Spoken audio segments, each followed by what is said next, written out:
অনেকেই যারা মনে করেন যে রাজনীতি করা, রাষ্ট্র পরিচালনা করা এটা আলেম ওলামাদের কাজ না, এটা নির্ধারিত কিছু মানুষ করবে, এইরকম ধারণার চিন্তার কিছু লুকো আছে, আলেম ওলামাও আছে। কোরআন পড়ে দেখুন, আল্লাহ সুবহানাহু ওয়া তাআলার আম্বিয়া আলাইহিস সালাতু ওয়াস সালামদের কেউ অসচেতন ছিলেন না, জনবান্ধব ছিলেন। এবং দুইজন নবীর কথা আল্লাহ সুবহানাহু ওয়া তাআলা কোরআনে কারিমে সরাসরি বলেছেন, যাদের কাজই ছিল রাষ্ট্র সরকার পরিচালনা করা, এই ক্ষেত্রে তারা তাকওয়ার পরিচয় দিয়েছেন। একদিন হযরতে সালমান ফারিসি আবু দারদা রাদিয়াল্লাহু তাআলার বাড়িতে আসলেন তাকে দেখার জন্য, খোঁজ খবর নেওয়ার জন্য। এসে দেখলেন আবু দারদার স্ত্রী উম্মু দারদা তিনি একটু অপকৃতস্থ, এলোমেলো, যেমনটি থাকে তেমনটি নয়, উনি যেন হতাশাগ্রস্ত, বিষণ্ণ, এভাবে তাকে দেখতে পেলেন। তারপর তিনি জিজ্ঞেস করলেন, আপনার অবস্থা এরকম কেন?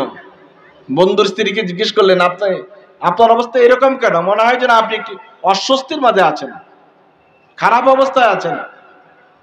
তখন আবু দারদার স্ত্রী বললেন, আকুকা আবু দারদা লাইসা লাহু হাজাতুন ফিদ দুনিয়া, আপনার ভাই আবু দারদা তো এমন এক মানুষ, তার দুনিয়ার কোনো প্রয়োজন নাই। কোথায় স্ত্রী, স্ত্রীর হক কি, সংসারের হক কি, বাচ্চা কাচ্চাদের হক কি, এগুলো তার কোনো মাথায় কাজ করে না।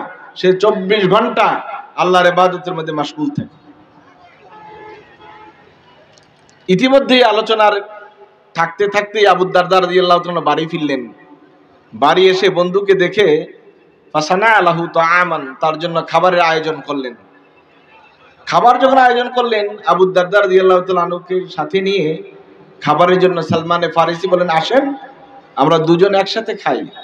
আবু দারদা বললেন, ইন্নী সাইম, আমি রোজা রেখেছি, আমার খাবারের প্রয়োজন নেই।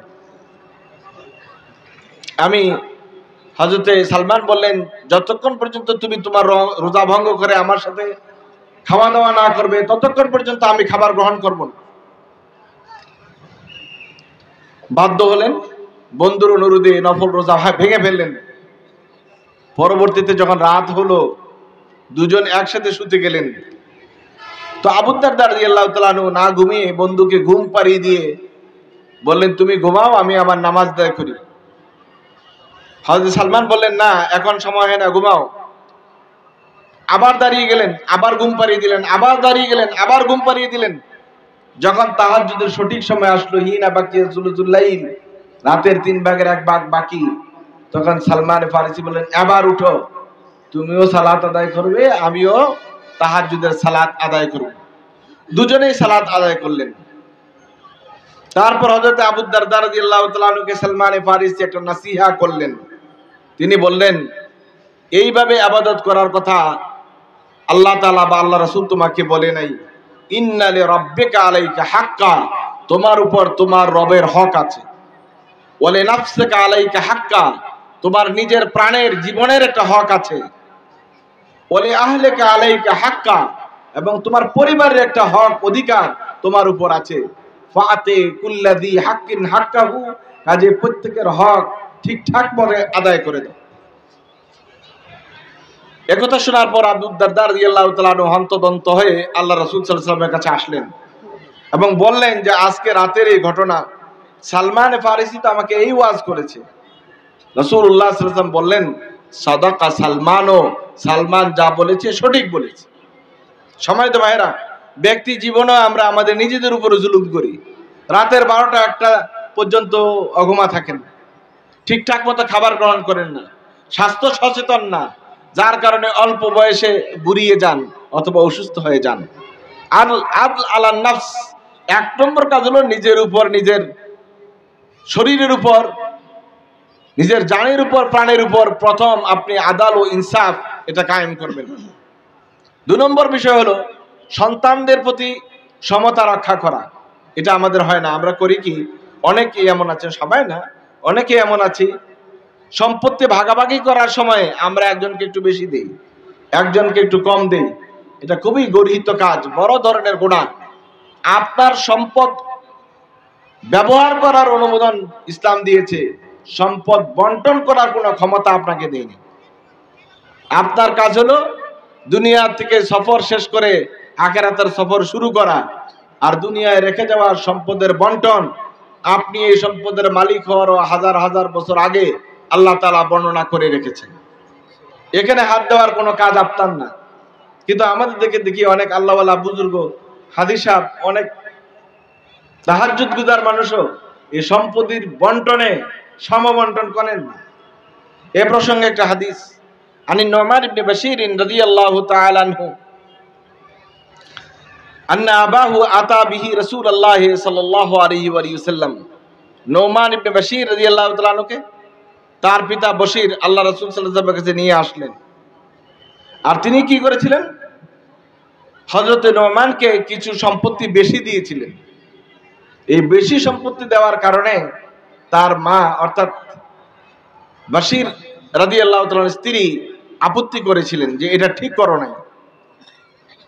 আল্লাহ রাসূলের কাছে এসে যখন বিবরণ দিলেন, আল্লাহ রাসূল জিজ্ঞেস করলেন, আ ফাআলতা হাযা বিওয়ালিদিকা কুল্লিহিম, তুমি কি তোমার সকল সন্তানের ব্যাপারে এই বন্টন করেছো, সমপরিমাণ দান করেছো?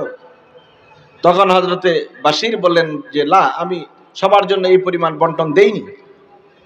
তখন আল্লাহ রাসূল সাল্লাল্লাহু আলাইহি ওয়াসাল্লাম বললেন, ইত্তাকুল্লাহা ওয়া'দিলু ফি আওলাদিকুম, আল্লাহকে ভয় করো, তোমার সন্তানদের মধ্যে তুমি ন্যায় বিচার প্রতিষ্ঠা করো। এক ছেলেকে একটু বেশি দিলেন, এক ছেলেকে একটু কম দিলেন, এক ছেলের উপর জুলুম করলেন। পিতা মাতারা যখন এমন করেন তখন সন্তানের ক্ষেত্রে কিন্তু আপনারা ন্যায় বিচার প্রতিষ্ঠা করেন না। আমরা শুধু নির্দিষ্ট একটা জায়গাকে ন্যায় বিচারের কাজ মনে করি না। আমাদের ব্যক্তি, পরিবার, সমাজ, রাষ্ট্র, ছেলে সন্তান, আত্মীয় স্বজন, সবার ক্ষেত্রে কিন্তু আমাদেরকে আদল ইনসাফ করা উচিত। রাসূল আকরাম সাল্লাল্লাহু আলাইহি ওয়াসাল্লাম তার স্ত্রীদের মাঝে সমানভাবে তাদের হুকুক আদায় করতেন। রাসূল সাল্লাল্লাহু আলাইহি ওয়াসাল্লামের সময় ভাগ করা ছিল কোন রাতে কোন স্ত্রীর কাছে থাকবেন। আল্লাহ সুবহানাহু ওয়া তাআলা কিন্তু এটা আমাদেরকে বলেছেন, ওয়াইন কিফতুম আল্লাহ তুকসিতু ফিল ইয়াতামা ফানকিহু মা তাবা লাকুম মিনান নিসাই মাসনা ওয়া সুলাসা ওয়া রুবা ফাইন কিফতুম আল্লাহ তা'দিলু ফাওয়াহিদাতান আও মা মালাকাত আইমানুকুম। তোমাদেরকে আল্লাহ সুবহানাহু আমাদেরকে বলছেন আমরা যেন আমাদের স্ত্রীদের মাঝে ন্যায় বিচার প্রতিষ্ঠা করি। আল্লাহ বলছেন 2, 3, 4 তোমাকে বিয়ের অনুমোদন দেওয়া হয়েছে। যদি তুমি তাদের মধ্যে সমতার সহিত, ইনসাফের সহিত জীবন যাপন করার তৌফিক রাখো, ক্ষমতা রাখো, সক্ষমতা রাখো, কোন স্ত্রীর প্রতি একটু বেশি দেওয়া, কাউকে একটু কম দেওয়া, কাউকে ঠকানো, ফাইন কিফতুম আল্লাহ তা'দিলু, যদি তোমার এটা মনে হয়, অনুভূতিতে আসে যে না আমি তো ন্যায় বিচার প্রতিষ্ঠা করতে পারবো না, আল্লাহ তাআলা বলছেন সেক্ষেত্রে তুমি কিন্তু ফাওয়াহিদাতান, একটাই বিয়ে করো। সুতরাং তাআদ্দুদুজ যাওজাত, বেশি সংখ্যক স্ত্রী রাখা, 4 পর্যন্ত, এটা জায়েজ। কাদের জন্য জায়েজ? যারা ন্যায় বিচার প্রতিষ্ঠা করতে পারে। এক স্ত্রীর দিকে একটু মাইল হয়ে যাওয়া, ঝুঁকে যাওয়া, আরেক স্ত্রীকে বঞ্চিত করা, আল্লাহ রাসূল সাল্লাল্লাহু আলাইহি ওয়াসাল্লাম নিজে এটা করতেন না, আল্লাহ তাআলা এটা করতে নিষেধ করেছেন। হাদিস এসেছে সহিহ আবু দাউদে আন আবি হুরায়রা রাদিয়াল্লাহু তাআলা আনহু আন নবী সাল্লাল্লাহু আলাইহি ওয়াসাল্লাম قال মান কানাত লাহু ইমরাতান, কারো যদি 2 জন স্ত্রী থাকে, ফামালা ইলা আহাদিহিমা, আর সে যদি একজনের প্রতি ঝুঁকে পড়ে আরেকজনকে বঞ্চিত করে, যা ইয়াউমাল কিয়ামাতে ওয়া শাক্কুহু মাইলুন, কিয়ামতের ভাবে সে একদিকে বাঁকা হয়েই কিয়ামতের মাঠে উঠবে। যেতে বোঝা যাবে যে সে তার এক স্ত্রীর প্রতি ঝুঁকি ছিল, অন্যের প্রতি, অন্য স্ত্রীর হককে তিনি নষ্ট করেছেন। হযরত আয়েশা সিদ্দিকা রাদিয়াল্লাহু তাআলা আনহা তিনি বলছেন, রাসূলুল্লাহ সাল্লাল্লাহু আলাইহি ওয়াসাল্লাম সব সময় তার স্ত্রীদের মাঝে সমতার ভিত্তিতে আচরণ করতেন। এমনকি রাসূল সাল্লাল্লাহু আলাইহি ওয়াসাল্লাম প্রতিদিনের বার হিসাব করতেন, এই সপ্তাহে বা এই 10 দিনে তিনি কখন কোন স্ত্রীর কাছে থাকবেন। এটার পরেও, এত সতর্কতার পরেও রাসূল দোয়া করতেন, আল্লাহুম্মা হাযা কাসমি, হে আল্লাহ এটা হলো আমার বন্টন, ফিমা আমলিকু, যতটুকু আমার ক্ষমতা আছে, ফালা তালুমনি ফিমা তামলিকু, আর ওইটার ব্যাপারে আপনি আমাকে ধরপাকড় করবেন না যেটার মালিকানা আপনার হাতে, ওয়ালা আমলিকু, যেটার ক্ষমতা আমার হাতে নেই। সুতরাং আমাদের পারিবারিক জীবনে, বৈবাহিক জীবনেও যেন আমরা এটা করি, এই বিষয়টি আমাদেরকে খেয়াল রাখতে হবে। সম্মানিত ভাইয়েরা, আদল ইনসাফ কায়েমের ক্ষেত্রে বাইনার রায়া, প্রজাদের মাঝে, জনগণের মাঝে আদল ইনসাফ প্রতিষ্ঠা করা, এটা হলো যারা রাষ্ট্র ক্ষমতায় থাকেন তাদের জন্য আফরাদুল ফরাইদ, সবচেয়ে বড় ফরিজা, সবচেয়ে বড় ফরজ কাজ। আল্লাহ সুবহানাহু ওয়া তাআলা দুইজন নবী সরাসরি রাষ্ট্র ব্যবস্থাপনা পরিচালনা করেছেন। কোরআনে কারিমে এই দুইজনের বিবরণ আল্লাহ সুবহানাহু ওয়া তাআলা দিয়েছেন। অনেকেই যারা মনে করেন যে রাজনীতি করা, রাষ্ট্র পরিচালনা করা এটা আলেম ওলামাদের কাজ না, এটা নির্ধারিত কিছু মানুষ করবে, এইরকম ধারণার চিন্তার কিছু লুকো আছে, আলেম ওলামাও আছে। তো কোরআন পড়ে দেখুন, আল্লাহ সুবহানাহু ওয়া তাআলার আম্বিয়া আলাইহিস সালাতু ওয়াস সালামদের কেউ অসচেতন ছিলেন না, জনবান্ধব ছিলেন। এবং দুইজন নবীর কথা আল্লাহ সুবহানাহু ওয়া তাআলা কোরআনে কারিমে সরাসরি বলেছেন, যাদের কাজই ছিল রাষ্ট্র সরকার পরিচালনা করা, এই ক্ষেত্রে তারা তাকওয়ার পরিচয় দিয়েছেন। হযরত দাউদ আলাইহিস সালাতু ওয়াস সালাম এবং তার ছেলে সুলাইমান আলাইহিস সালাতু ওয়াস সালাম শতভাগ রাষ্ট্র ক্ষমতায় থেকে কিভাবে জনবান্ধব হওয়া যায় এটার উৎকৃষ্ট উদাহরণ ছিলেন।